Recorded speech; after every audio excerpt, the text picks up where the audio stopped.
So this is a story of one individual who is going on a vision quest to become a medicine man. He's being prepared for the experience. They put up a sweat lodge to purify him with the hot, white breath of the sacred steam.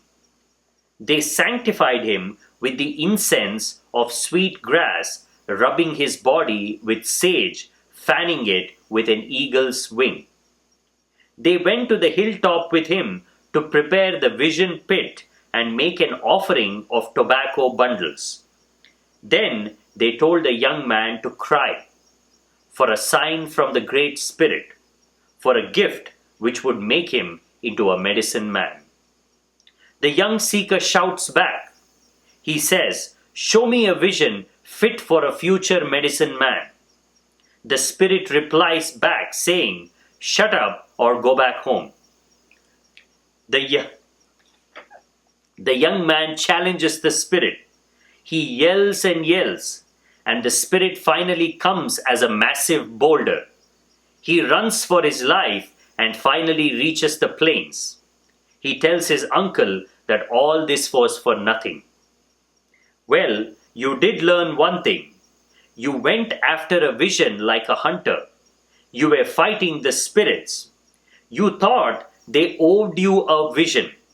Suffering alone brings no vision, nor does courage, nor does sheer willpower. A vision comes as a gift born of humility, of wisdom, and of patience. If from your vision quest you have learned nothing but this, you have already learned much." What this story is telling us is you cannot force enlightenment. Because when you're forcing it, you are doing it as an ego. You're doing it as a personality, an individual. You're not empty enough. You're not open enough to accept the vision. Now, right here we can see what a vision is. Vision is not imagination. It is a state of openness, a state of emptiness where you intuitively touch something. Now, you cannot make it happen. You can only create the necessary conditions. Just like you cannot go grow a plant, you cannot make it produce flowers and fruits. You can only nurture it. You can only remove the unwanted weeds and provide it the necessary nourishment for it to grow. The growing happens by itself.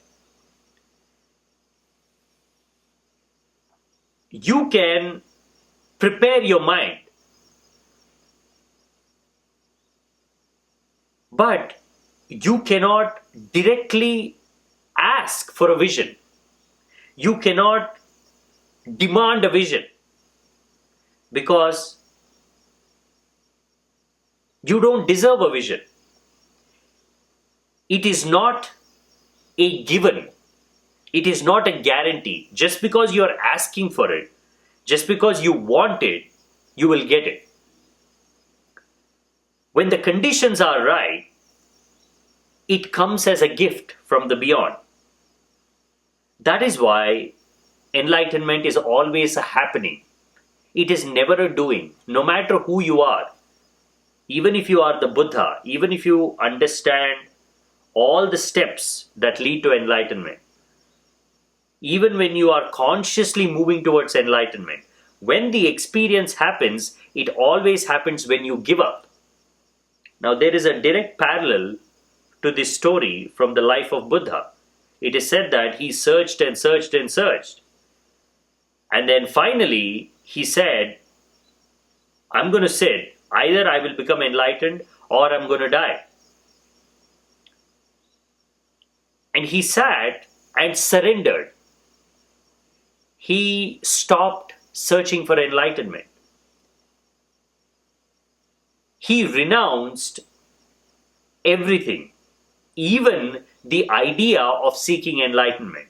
He knew that while he had renounced many things, he was still holding on to the desire to become enlightened. Even that has to be dropped.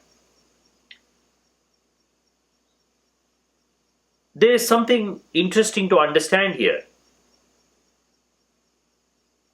We get the same narrative, same story in many different enlightenment experiences, where an individual has searched and searched and searched. It is only when they finally give up, when they stop searching, that the experience happens. Now, what does this mean? Does it mean that I should stop searching? I should stop looking for enlightenment? No. It means that once you know how to create an atmosphere of openness, silence, and stillness within you, then you should stop searching. Then you should allow things to happen. There is no need to wait for an experience that you can understand. There is no need to know what you're about to experience.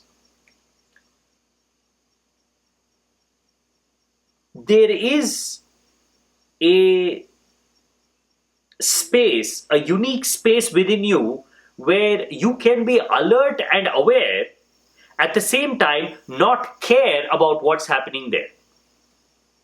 It is a unique state of mind which can only be cultivated through a meditative process, through an inner cleansing which is happening here through the initiation ceremony. You just get to a place where you want to be awake and alert. You don't want to fall asleep, because if you're asleep, you cannot receive the vision because you're not even there. But at the same time, you cannot be anxious, impatient to receive the vision.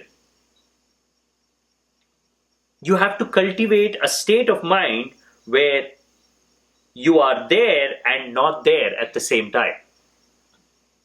You are there just as a presence. And there's no necessity to even know that you're there.